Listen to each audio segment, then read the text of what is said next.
Hi friends, ఇంతకుముందు వీడియోలో చెప్పినట్టు ఈ వీడియో పూర్తిగా చూస్తే మీరు వారణాసిలో చూడాల్సిన ప్రదేశాలు ఏంటి అని తెలుసుకోవచ్చు. సో నేనైతే వారణాసికి వెళ్ళినప్పుడు ఏసీలో బుక్ చేసుకుని వెళ్ళాను. తెలుగు రాష్ట్రాల నుంచి వెళ్ళే వాళ్ళకి డిస్టెన్స్ ఎక్కువగా ఉంటుంది కాబట్టి స్లీపర్లో రిజర్వేషన్ చేసుకోకండి. మ్యాక్సిమం ఏసీలోనే బుక్ చేసుకుని వెళ్ళండి, కంఫర్ట్గా ఉంటుంది. సో నేను రైల్వే స్టేషన్కి వెళ్ళగానే ఆటో మాట్లాడుకొని డైరెక్ట్గా సైకిల్ బాబా ఆశ్రమం దగ్గరికి వెళ్ళాను. నాకు తెలియదు అక్కడ సింగిల్స్ వెళ్తే కనుక అకామిడేషన్ ఇవ్వరని. సో నేను అక్కడికి వెళ్ళిన తర్వాత తెలిసింది ఏంటంటే సింగిల్స్కి అకామిడేషన్ ఇవ్వరు, ఫ్యామిలీస్తో వెళ్ళిన వాళ్ళకి మాత్రమే ఇస్తారు. అందులో ఫుడ్ అయితే కనుక ఫ్రీగా ఇస్తారు, తినచ్చు ఎవరైనా సరే. కాకపోతే అకామిడేషన్ మాత్రం ఫ్యామిలీస్కే ఎక్కువ ప్రయారిటీ ఇస్తారు. సో మీరు వెళ్ళినప్పుడు అక్కడి నుంచి డైరెక్ట్గా సైకిల్ బాబా ఆశ్రమానికి వెళ్ళండి. ఫ్యామిలీస్ వెళ్తే కనుక అకామిడేషన్ బాగుంటుంది. మ్యాక్సిమం అందరూ తెలుగు వాళ్ళే ఉంటారు అక్కడ. సో నేనైతే అక్కడ అకామిడేషన్ దొరకలేదు కాబట్టి ఇక్కడ కాశీ అన్నపూర్ణ ఆంధ్ర ఆశ్రమం అనే ప్లేస్లో అకామిడేషన్ తీసుకున్నా. కాకపోతే మీరు వెళ్ళినప్పుడు మణికర్ణిక ఘాట్ కానీ, లేదంటే దశాశ్వమేధ ఘాట్ కానీ, లేదంటే విశ్వనాథ గల్లీ అనే ఆ 3 ప్లేసులకి నియర్ బైలో అకామిడేషన్ చేసుకోండి. ఎందుకంటే పుష్కర్ ఘాట్స్కి చాలా దగ్గరలో ఉంటాయి కాబట్టి వాటికి నియర్ బై మీరు అకామిడేషన్ చేసుకుంటే విశ్వనాథుని మందిరానికి, తర్వాత పుష్కర్ ఘాట్స్కి అన్నిటికీ చాలా దగ్గర అవుతుంది, నియర్ బై బాగుంటుంది. సో అక్కడ అకామిడేషన్ తీసుకోండి. 1200 పర్ రూమ్కి, 400 పర్ హెడ్కి ఈ విధంగా ఛార్జ్ చేస్తారు అక్కడ అకామిడేషన్కి. సో ఆ విధంగా తీసుకున్న తర్వాత కొద్దిసేపు రెస్ట్ తీసుకోండి ఎందుకంటే చాలా డిస్టెన్స్, చాలా దూరం ప్రయాణించుంటారు కాబట్టి రెస్ట్ అవసరమవుతుంది. రెస్ట్ తీసుకున్న తర్వాత ఆ రోజుకైతే మ్యాక్సిమంగా మీరు పుష్కర్ ఘాట్స్లోనే టైం స్పెండ్ చేయడానికి ట్రై చేయండి. ఎందుకంటే ఆ ఒక్కరోజు మీరు అక్కడ స్పెండ్ చేస్తే కనుక కాశీ వారణాసిలో చూడదగిన ప్రదేశాలు ఏంటి అనేవి మీరు కొద్దిగా తెలుసుకోవచ్చు. సో తెలుసుకుంటే నెక్స్ట్ డే మీరు అకార్డింగ్ టు ఆ ప్లేస్ని బట్టి మీరు ప్లాన్ చేసుకోవచ్చు, ఎన్ని గంటలకు వెళ్ళాలి, ఎక్కడికి వెళ్ళాలి అనేసి according to me idea plan చేసుకోవచ్చు. సో ఆ విధంగా చేసుకోండి. మ్యాక్సిమంగా పుష్కర్ ఘాట్స్లో ఈ మణికర్ణిక ఘాట్, హరిశ్చంద్ర ఘాట్, తర్వాత దశాశ్వమేధ ఘాట్, ఈ 3టిని అయితే మిస్ చేసుకోకండి, ఖచ్చితంగా విజిట్ చేయండి. విజిట్ చేసిన తర్వాత ఈ గంగా హారతి ఉంటుంది ఈవినింగ్, దాన్ని చూడండి. చూస్తే బాగుంటుంది. అది చూసిన తర్వాత మ్యాక్సిమంగా ఈవినింగ్స్లో అక్కడ ఫొటోస్ తీసుకోవడానికి కానీ ఈ విధంగా చాలా బాగుంటుంది మందిర్ కారిడార్లో. సో గంగా హారతి అయిన తర్వాత ఈ మందిర్ కారిడార్కి వచ్చేస్తే కనుక మీరు ఫొటోస్ అయినా తీసుకోవచ్చు, లేదంటే మ్యాక్సిమంగా అక్కడ లేజర్ లైట్ షో ప్రొజెక్ట్ చేస్తారు ఆ మందిర్ కారిడార్లో ఉన్న వాల్స్ పైన, గోడల పైన. సో దాన్ని కూడా చూడొచ్చు. నేనైతే ఆ విషయం ఫస్ట్ తెలియదు కాబట్టి చివరిలో వెళ్ళాను, కొద్దిసేపే చూసాము అది. సో మీరు వెళ్ళినప్పుడు అయితే గంగా హారతి అయిపోగానే డైరెక్ట్గా అకామిడేషన్కి వెళ్ళకుండా మందిర్ కారిడార్కి వెళ్ళండి. అక్కడ లేజర్ లైట్ షో ప్రొజెక్ట్ చేస్తారు కదా మందిర్ కారిడార్లోని గోడల పైన, అది చూడండి, చాలా బాగుంటుంది. అది చూసిన తర్వాత ఇంకా అక్కడే ఉండాలనిపిస్తే ఉండి ఆ మందిర్ కారిడార్లో భరతమాత స్టాచ్యూ ఇలాంటివి చాలా ఉన్నాయి, అక్కడ కూడా వెళ్ళి చూసి అక్కడ కూడా ఫొటోస్ తీసుకోవాలనిపిస్తే తీసుకోండి, చాలా బాగుంటాయి అవి కూడా. ఫోటోగ్రఫీస్కి అయితే ఎక్సలెంట్ హైలైట్ ప్లేస్ అది మందిర్ కారిడారు, చాలా మంచిగా ఉంటాయి ఫొటోస్ కూడా అక్కడ తీసుకుంటే. సో అది కంప్లీట్ చేసుకున్న తర్వాత మ్యాక్సిమంగా వెళ్ళిన మొదటి రోజు అయితే అక్కడ పుష్కర్ ఘాట్స్లో కానీ మందిర్ కారిడార్లో కానీ చూడదగిన ప్రదేశాలు వీలైనంత చూసేయండి.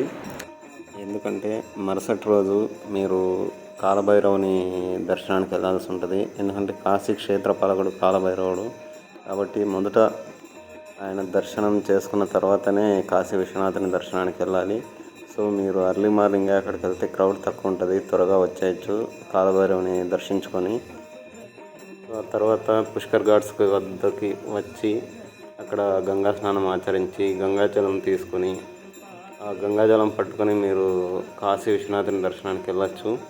కాకపోతే వారణాసిలో ఒక కల్చర్ ఉంది. ఎవరైతే మొదటిసారి వారణాసికి వెళ్తారో వాళ్ళు మొట్టమొదట కాలభైరవుని దర్శించుకొని ఆ తర్వాత డుండి గణపతి, కాశీ అన్నపూర్ణ, కాశీ విశాలాక్షి, సాక్షి గణపతి, చింతామణి గణపతి ఈ టెంపుల్స్ అన్నీ దర్శించుకొని ఆ తర్వాతనే కాశీ విశ్వనాథుని దర్శనానికి వెళ్ళాలి. సో మీరు వెళ్ళినప్పుడు ఇది ఖచ్చితంగా ఫాలో అవ్వండి మొదటిసారి మీరు వారణాసి వెళ్ళినట్టయితే. ఆ తర్వాత కాశీ విశ్వనాథుని దర్శనం తర్వాత మందిర్ కారిడార్లో ఉన్న మొత్తం ఏ టెంపుల్స్ ఉన్నాయో అవన్నీ విజిట్ చేసేయండి. తర్వాత వారాహిమాత టెంపుల్ మాత్రం కేవలం 2.5 hours మాత్రమే ఓపెన్ చేస్తారు. అది కూడా ఎర్లీ మార్నింగ్ 5:30కి దర్శనం షురూ చేసి 7:30 క్లోజ్ చేస్తారు. సో మీరు వారాహిమాత దర్శనం చేసుకోవాలనుకుంటే కనుక ఎర్లీ మార్నింగ్ 4:30 లేదంటే 5 లోపు గుడి దగ్గరికి చేరుకోండి. మీకు త్వరగా దర్శనం అయిపోద్ది. లేదంటే కనుక క్యూ లైన్ ఎక్కువ క్రౌడ్ వచ్చేస్తారు. క్యూ లైన్లో నిల్చుకొని తర్వాత దర్శనం పొందాలంటే లేట్ అవుతుంది.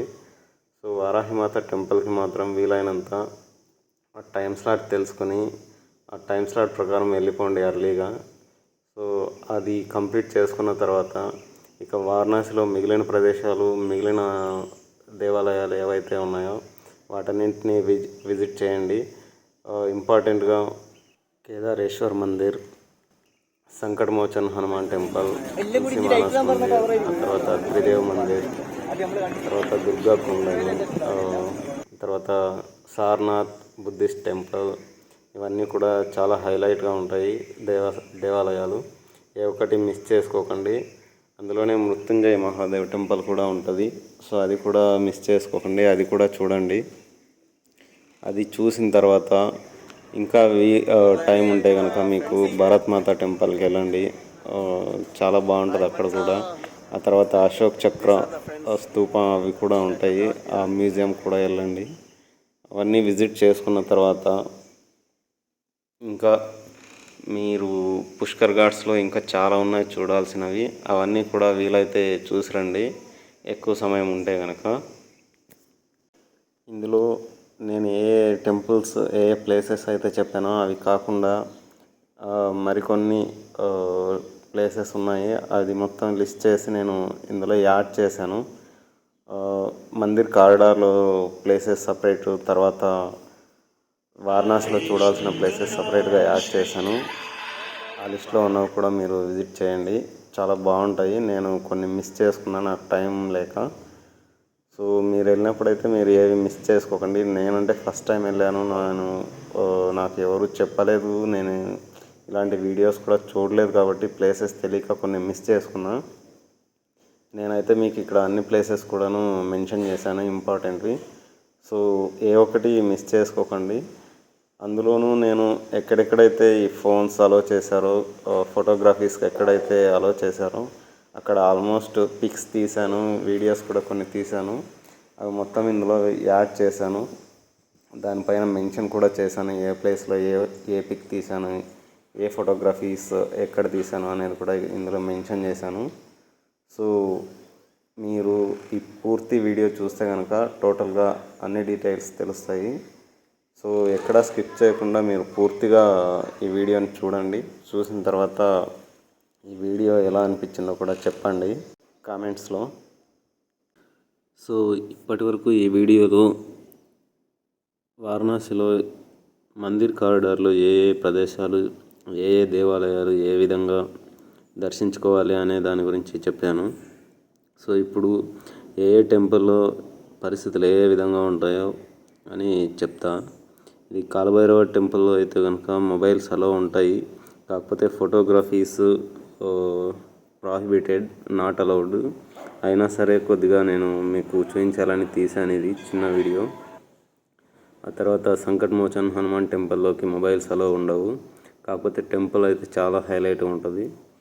మీరు వెళ్ళినప్పుడు కనుక అలో చేస్తే అక్కడ వీలైనంత ఫోటోగ్రఫీస్ చేయండి, చాలా బాగుంది ప్లేస్ అది. దాని తర్వాత మందిర్ కారిడార్లో కూడా అంతే, చాలా హైలైట్ ఉన్నది ప్లేసు, ఫోటోగ్రఫీస్కైనా వీడియోగ్రఫీస్కైనా. ఇక్కడ లగేజ్ పెట్టుకోవడానికి రైట్ సైడ్లోనే, మెయిన్ ఎంట్రన్స్ రైట్ సైడ్లోనే ఉంటుంది. సో మీరు లగేజ్ లోపలికి తీసుకెళ్లాల్సిన అవసరం లేదు, అక్కడ సరెండర్ చేసేయచ్చు. ఫోన్స్ కూడా నాట్ అలౌడ్ మెయిన్ గేట్లో నుంచి వెళ్తే. సో ఎవరైతే విశ్వనాథ్ గల్లీలో నుంచి డుండి గణపతి, కాశీ అన్నపూర్ణ, కాశీ విశాలాక్షి ఈ దేవాలయాలన్నీ దర్శించుకొని వస్తారో ఆ విశ్వనాథ్ గల్లీలో నుంచి వచ్చిన వాళ్ళకి మాత్రం దేవాలయం లోపల వరకు తీసుకొచ్చే అవకాశం ఉంటుంది. సో అక్కడి వరకు మీరు తీసుకొని వస్తే కనుక దేవుని దర్శించుకున్న తర్వాత అక్కడే ఫోన్ మళ్ళీ రిటర్న్ తీసుకొని అక్కడే మందిర్ క్యాంపస్లోనే మనం ఇంకా కొద్దిగా ఫొటోస్ తీసుకోవచ్చు, బాగుంటుంది.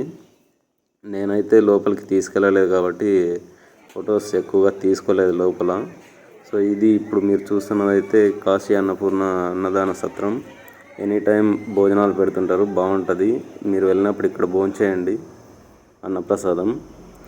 సో ఇవి ఇప్పుడు మీరు చూస్తున్న లిస్ట్ మొత్తం కాశీలో చూడదగిన ప్లేసెస్, ఏవి మిస్ చేసుకోవద్దు. ఇది సంకటమోచన్ హనుమాన్ టెంపుల్ ఎంట్రన్స్. లోపలికి ఫోన్ అలో లేదు కాబట్టి బయట మీకు చూపించాలని జస్ట్ ఎంట్రన్స్ మాత్రం తీసి వీడియో చేశాను. ఇది కేదారేశ్వర్ మందిర్. ఇక్కడ ఫోన్స్ అలా ఉంటాయి. దేవాలయం కూడా చాలా బాగుంటుంది. లోపలికి వెళ్ళిన తర్వాత బద్రీనారాయణ టెంపుల్ కూడా ఉంటుంది, ఆయన కూడా చూసి దర్శించండి. ఇది బద్రీనారాయణ టెంపుల్ ఇప్పుడు చూస్తున్న ఫోటో మీరు. సో దీని తర్వాత ఇక్కడికి ఎక్కువగా ఫారినర్స్ వస్తుంటారు. సో వాళ్ళ దగ్గర ఒక సెల్ఫీ తీసుకోవాలని వాళ్ళ దగ్గర అడిగి ఒక సెల్ఫీ కూడా తీసుకున్నాము. ఎక్కువగా కాశీకి ఫారినర్సే వస్తుంటారు మ్యాక్సిమము. మన సౌత్ రాష్ట్రాల నుంచి కూడా ఎక్కువగా వస్తుంటారు. ఇది తులసి మానస్ మందిర్. ఇక్కడ ఫోన్ అలో ఉంటుంది. ప్లేస్ కూడా చాలా బాగుంది, మీరు లోపలికి వెళ్ళి ఖచ్చితంగా విజిట్ చేయండి. గ్రౌండ్ ఫ్లోర్ మొత్తం మాతా అన్నపూర్ణ, తర్వాత శ్రీరామ్ దర్బార్, ఆ తర్వాత శ్రీ సత్యనారాయణ స్వామి టెంపుల్ ఉంటాయి. తర్వాత ఫస్ట్ ఫ్లోర్లో అయితే కనుక మొత్తం ఈ వాల్మీకి రామాయణం, వాల్మీకి రచించినటువంటి రామాయణం అనేది గోడలపైన హిందీ అక్షరాల్లో రాసి ఉంటుంది. అది చూడండి, బాగుంటుంది. పిక్చరైజేషన్ కూడా ఉంటుంది దానికి ఎక్స్ప్లెనేషన్గా. దాని తర్వాత పైన ఇంకా రామ్ దర్బార్ అన్నట్టుగానే లోపల చాలా బాగుంది. అక్కడికి లోపలికి వెళ్ళాలంటే ఛార్జ్ ఉంటుంది. సో అది కూడా విజిట్ చేయండి. లోపల చాలా బాగుంది, కాకపోతే లోపల photographies not allowed. Ground floor first ఫ్లోర్లో తీయచ్చు, కానీ ఫస్ట్ ఫ్లోర్లో ఉన్నటువంటి రామ్ దర్బార్ లోపల ఫోటోగ్రఫీస్ నాట్ అలౌడ్. మీరు వెళ్ళినప్పుడు అలౌ చేస్తే కనుక అక్కడ కూడా ఫొటోస్ తీసుకోండి. నేనైతే అక్కడ ఫొటోస్ తీసుకోలేదు. పైన ఫస్ట్ ఫ్లోర్లో జస్ట్ బయట హిందీ అక్షరాల్లో రాసి ఉన్న రామాయణం మాత్రమే నేను వీడియో చేశాను. చూడవచ్చు ఇప్పుడు మీరు చూస్తున్నది కింద గ్రౌండ్ ఫ్లోర్లో ఉన్న టెంపుల్స్ అవి.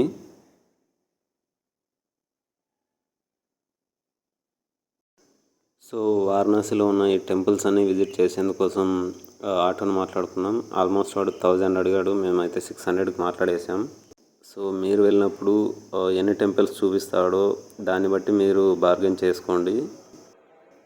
సో ఇది మొత్తం రామాయణం హిస్టరీ. ఇక్కడ శ్రీరామ్ ఖండ్ అనేది చూడవచ్చు. అక్కడ పాదుకలతో భరతుడు పాలించినటువంటి దృశ్యాలు కూడా అక్కడ పిక్చరైజ్ చేశారు.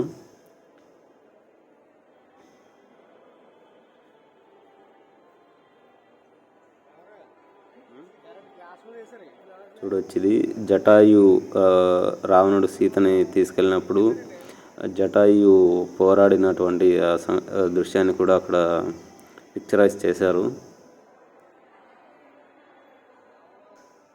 చూడవచ్చు, ఇక్కడ జటాయుని రావణుడు చంపిన తర్వాత అది కింద పడిన దృశ్యాన్ని కూడా పిక్చరైజ్ చేశారు.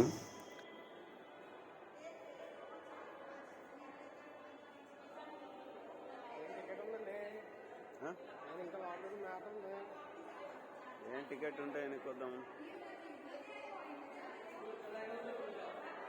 సో ఇక్కడ మీరు చూడొచ్చు, ఇందాక నేను ఫస్ట్ ఫ్లోర్లో రామ్ దర్బార్ ఉందని చెప్పాను కదా, అందులో ఫోటోగ్రఫీస్ లేదని అన్నాను కదా, అది చిన్న దృశ్యం మీరు ఇక్కడ చూడొచ్చు. లోపల హనుమంతుడు గుండెని చీల్చి లోపల శ్రీరాముని చూపించే దృశ్యాన్ని మీరు చూడొచ్చు రామ్ దర్బార్ లోపల. సో ఆ లోపలికి వెళ్ళాలంటే ఛార్జ్ ఉంటుంది. సో వెళ్ళాలనుకుంటే వెళ్ళండి, ఫోటోగ్రఫీస్ అయితే నాట్ అలౌడ్. సో ఈ విధంగా తులసి మానస్ మందిర్లో ఫస్ట్ ఫ్లోర్ మొత్తం రామ్ దర్బార్ అనేది ఉంటుందండి. టోటల్గా వాల్మీకి రచించిన రామాయణం మొత్తం హిందీ అక్షరాలలో ఆయన రచించిన కాండల మాదిరిగానే ఈ కిష్కింద కాండ అని, సుందరకాండ అని ఈ విధంగా టోటల్గా సపరేట్గా ఈ హిందీ అక్షరాల్లో రాసి డిస్ప్లే చేశారు ఇక్కడ.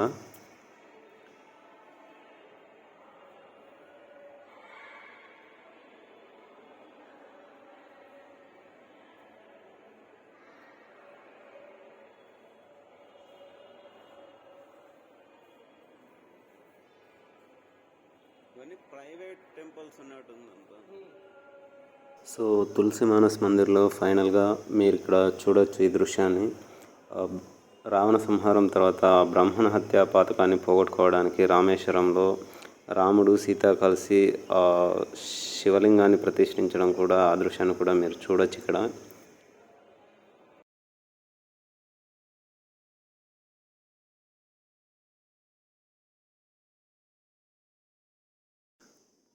సో ఇప్పుడు మీరు చూస్తున్నది అయితే త్రిదేవ మందిర్ అండి. దీంట్లోకి ఫోన్ అలా ఉంటుంది. ఫొటోస్ తీసుకోవడానికి, పిక్చరైజేషన్కి చాలా బాగుంటుంది. వీలైనంత భక్తితో వెళ్ళండి. సమయం దొరికితే ఈ విధంగా పిక్చరైజ్ చేసి ఆ ఫోటోగ్రఫీస్ని పెట్టుకోండి. చాలా బాగుంటుంది కాబట్టి జ్ఞాపకంగా ఉంచుకోవచ్చు. హైలైట్గా ఉంటుంది లోపల. మొత్తం శ్రీకృష్ణుని ఫొటోస్తో కొన్ని చోట్ల, తర్వాత ఈ త్రిదేవ మందిర్లో ఈ విధంగా పక్కపక్కనే వేర్వేరు దేవుడి విగ్రహాలు ఉంటాయి. సో ఫైనల్గా నేను చెప్పేది ఏంటంటే, ఏ దేవాలయానికి వెళ్ళినా భక్తితోనే వెళ్ళండి. అక్కడ అవకాశం ఉంటే అంతే భక్తితోనే వీడియోస్, ఫోటోగ్రఫీస్ తీసుకొని ఈ విధంగా సనాతన ధర్మానికి తోడ్పడండి. అవి అప్లోడ్ చేసి దాని గురించిన డీటెయిల్స్ ఇస్తే చాలామంది ఆ డీటెయిల్స్ని చూసి దేవుడి దర్శనానికి వస్తారు. ఎవరు కూడా తప్పుగా మిస్యూజ్ చేయకండి ఫోన్స్ని దేవాలయాల్లో. సో ఈ త్రిదేవ మందిర్ తర్వాత ఫైనల్గా గవలమ్మ టెంపుల్ అండి. కాశీ విశ్వనాథన్కి సోదరి అని చెప్తుంటారు. ఖచ్చితంగా అక్కడ కూడా విజిట్ చేయండి. ఆ టెంపుల్ని విజిట్ చేసి ఆ గవలమ్మ తల్లికి సమర్పించుకొని రండి. అక్కడ 4 గవ్వలు ఇస్తారు. 3 గవ్వలమ్మకు 1 ఇంటికి ఇస్తారు. ఖచ్చితంగా చూసి రండి.